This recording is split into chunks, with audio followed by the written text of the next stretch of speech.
Welcome to Healthy Births, Happy Babies, where we share tips, tools, and stories grounded in natural childbirth and parenting principles, so that instead of feeling overwhelmed and confused during this exciting time in your life, you feel safe, supported, and empowered in your childbirth and parenting journey. And now, here's your host, Dr. Jay Warren. Hello, and welcome back to another episode of Healthy Births, Happy Babies. I'm Dr. Jay Warren. I'm the Family Wellness Chiropractor and the Wellness Care Coordinator here at the CAP Wellness Center. And today is part 2 of my conversation with Michelle Audin. If you haven't had a chance to listen to part 1 of the interview, please go back into iTunes, find that episode. We started off the conversation talking about his very quotable quote, "To change the world, we must first change the way babies are being born." And he expounds on that and talking about the research that's showing how we can really change humanity. And in the second part of our conversation, which is what I'm bringing you here today, we're going to go further into that. First, he's going to talk about the scientification of love. It's a book that he's written, but really it's on the subject of the hormonal cascade that happens during pregnancy, but especially during childbirth. That's so important for maternal baby bonding, which is really what he believes is going to make a difference in the world. And then he goes further into explaining this.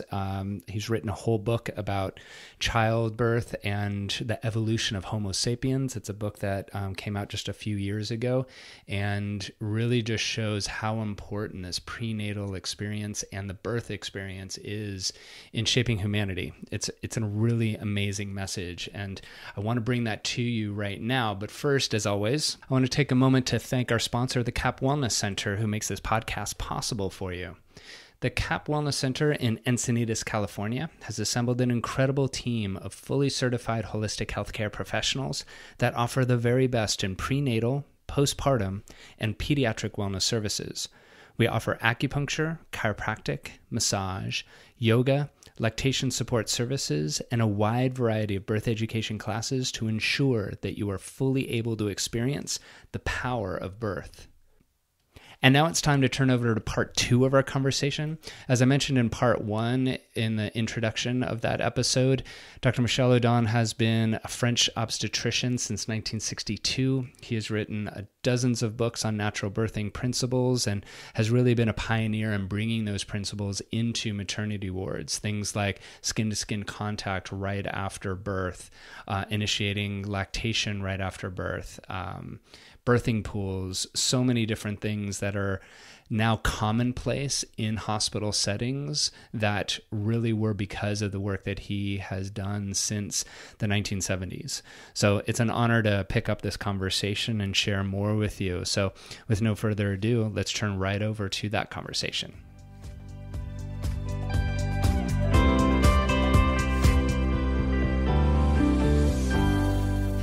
In one of your other books, you write about the scientification of love, talking about how important that cocktail of love hormones during the birth process is. Could you talk more about that? Yes. So that's a book published in 1999. Mm-hmm. It's good to be precise about the timing. You know? I call that the scientification of love. In fact, what I wanted to say in this book is that until recently, love was a topic for poets, for philosophers, for lay people, for holy scriptures, and so on. People used to say, you must love each other. Love is important. We knew that. But the reason for my book is that now I was saying love it's studied from scientific perspective. And that's new. And interesting point with the scientific perspective, that often scientists provide answers to questions that had never been raised. For thousands of years, people have been talking, writing about love, promoting love. Everybody heard about that. Everybody knows that love is important. But suddenly, when love became a topic for scientists, suddenly they were raising new questions. How does the capacity to love develop? That was new. And when you raise this question, you realize that there are critical periods, probably the period of birth.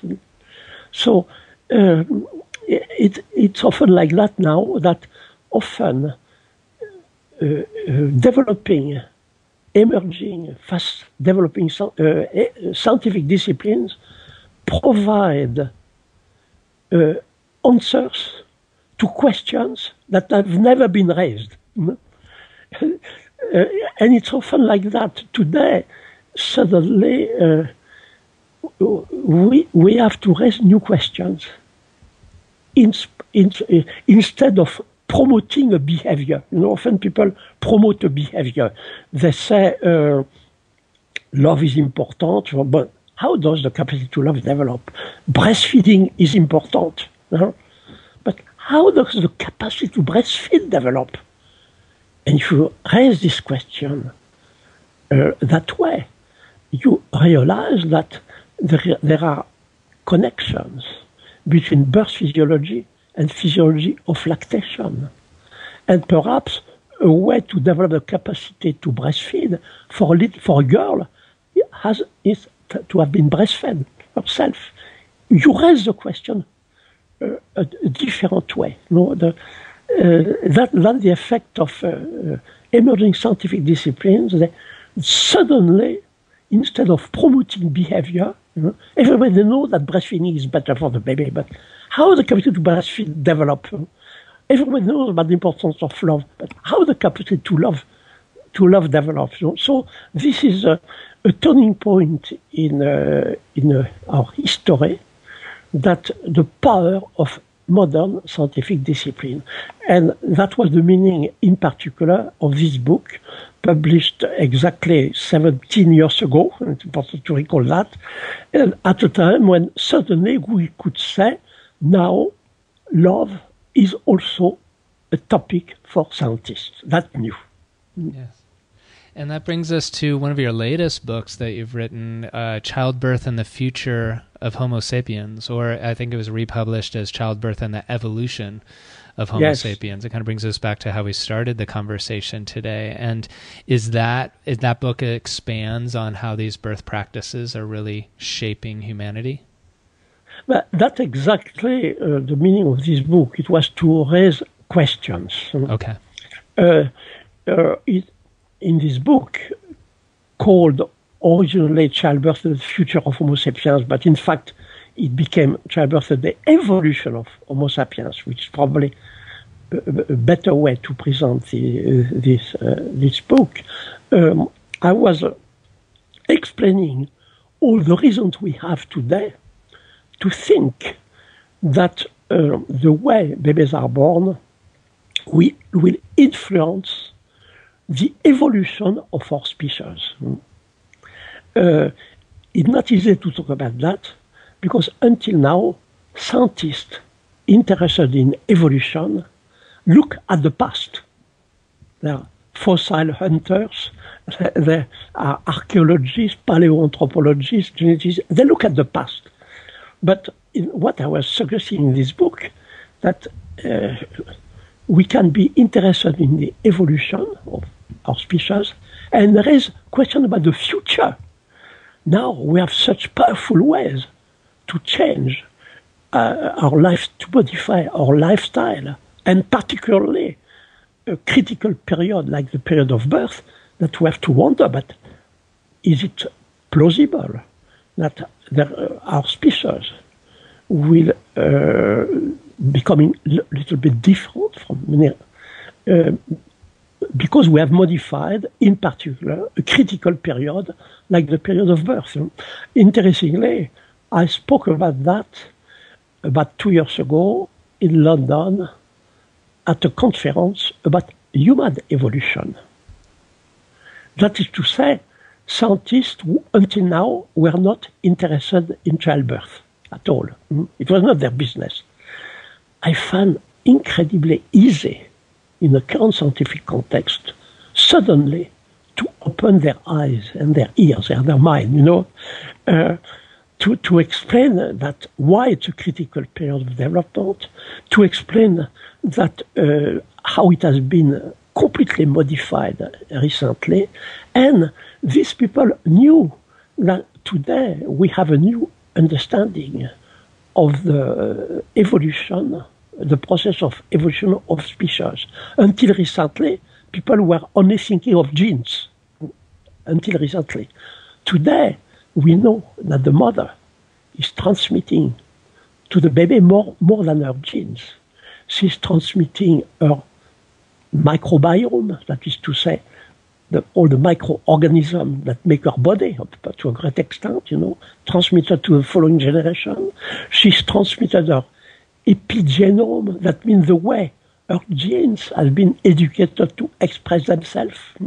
So suddenly we understand, in other words, which was something nobody would have accepted 20 years ago, or even 10 years ago. Today we understand that some acquired traits, some acquired characteristics can be transmitted to the following generation. That's what we understand today. So to talk about that in a conference about human evolution was so easy. So to open their mind, and that was special to our time, is that suddenly what we can easily reach people with open-minded people, and particularly if they have a scientific background. We need today, if we want to have an effect on our cultural conditioning today, we need, let's say, if we want to participate in the initiation of a necessary new awareness today, we need to combine two languages. If we just speak the language of the heart, if we say that love is important, language of the heart, we are useless. Today, if we want to have an effect, if we want to participate in the initiation of new awareness, we have to train ourselves to be bilingual. It means associating the language of the heart and the scientific language. Today, we need the scientific language to reverse thousands of years of cultural conditioning. At a time when we are at the bottom of the abyss, or we are at the edge of the precipice, I don't know exactly, after thousands of years of domination of nature, we have reached the limits, we need new awareness. And for that, we need the scientific language. We cannot rely on just what is subjective. We need a scientific language. We have to train ourselves to be bilingual. Right. And you're seeing the scientific community is opening to these new ideas. I think it's a beginning, but I noticed that it suddenly, during the past 2 years, it became suddenly much easier to reach groups of people who, until recently, were not interested in the possible long-term consequences of how babies are born, including obstetricians. I give you an example that last November, I was invited to speak at the annual conference of the Mexican College of Obstetrics and Gynecology. I spoke several times, but once in plenary session. That means thousands of doctors. Easy to reach them. And I have an interesting anecdote, is that the day after my plenary session, I was at the airport in Acapulco. I was at the gate, and a man came to me and asked me, can you write down on my program? He told me, I was at the conference yesterday, I listened to you. Mm-hmm. Can you write down the last sentence of your presentation? That's interesting. Yeah. Hmm? What was the sentence? Do you want to know what was this last sentence? I do, yes. The last sentence was, are human beings able to raise vital questions before it's too late. So he was a medical doctor, and suddenly he had been thinking of that during the night. Yes. Well, it's definitely shifted something there, I'm sure. Yes.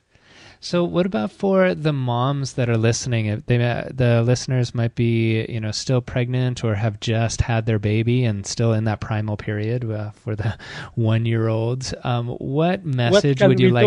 What message would you like the moms to hear right now? Yes, I think I would tell the moms, don't try to know too much. Don't read books. You were talking about the book Childbirth in the Future of Homo Sapiens. Yes. On the cover of the first edition, there was a warning. I wrote a warning. This book can be read by all those interested in the future of human beings, except pregnant women. Except pregnant women. The time of pregnant women is too precious. Listening to beautiful music, looking at the moon, time too precious to read books. That's not the right time. They will do that later. And in a sense, we might say that when you're expecting a baby, it can be a handicap to know too much. Pregnant women started to read books in the middle of the 20th century. Before that, they were not reading books about childbirth. There was no book about childbirth. They knew more and more and more and more. Births were more and more and more difficult. And today, health professionals involved in childbirth very often have difficult births. Women obstetricians, they know too much. It's a handicap. Right. Not too much. They cannot, when they are in labor, they cannot put their brain at rest, and give birth and forget the world. So that's perhaps a first suggestion. Don't try to know too much. However, there is perhaps something that can be useful to understand. Don't know too much, but just at least one thing. It's good if you understand that when you give birth, you have to release a cocktail of hormones. You have to release hormones. One of them is the key hormone. You can forget the name. It's called oxytocin. It's a detail. But what you need to know, that oxytocin is the shy hormone, is a timid hormone, is the hormone that does not appear when you feel observed among strangers, among observers and so on. If you just understand that, it can make a difference. And that's something that has to be rediscovered. We have to explain that childbirth has been socialized now for thousands of years. It's one aspect, socialization of childbirth is one aspect of the domination of nature. It started with agriculture, animal husbandry, organizing sexual intercourse, relationship with men and women, all what is to do with reproduction. Childbirth has been socialized and more socialized. We have reached the limits. So that's the right time to say, at a time when we have completely forgotten the basic needs of laboring women, to summarize what we can learn from physiologists and say, when you give birth, you have to release the shy hormone. If you just know that, it can make a difference. Okay, thank you. And for little babies that might be listening to this, do you have any words of wisdom for them? What would you whisper into their little ear if you could whisper a message to them? If I wanted to transmit a message to the baby, perhaps what I'll say is not very important. What is more important is the way I'll say that. And perhaps I'll say what I have to say by singing to the baby. Beautiful. Sing. Yes. Very, very nice. Well, Dr. O'Donnell, it's been a pleasure talking with you. Thank you for sharing your wisdom, and I know our listeners are going to get a ton out of this and really listening to how to release that shy hormone. I love that. Okay. With Have a good day. yes, thank you very much. I really appreciate it. And the end of the day, have a good day. Thank you for joining us today. For more information about this episode and other natural childbirth and parenting topics, please visit us at capwellnesscenter.com or message us on our Facebook page with any questions you might have. We here at the Cap Wellness Center look forward to helping you and your family be as happy and healthy as you can be.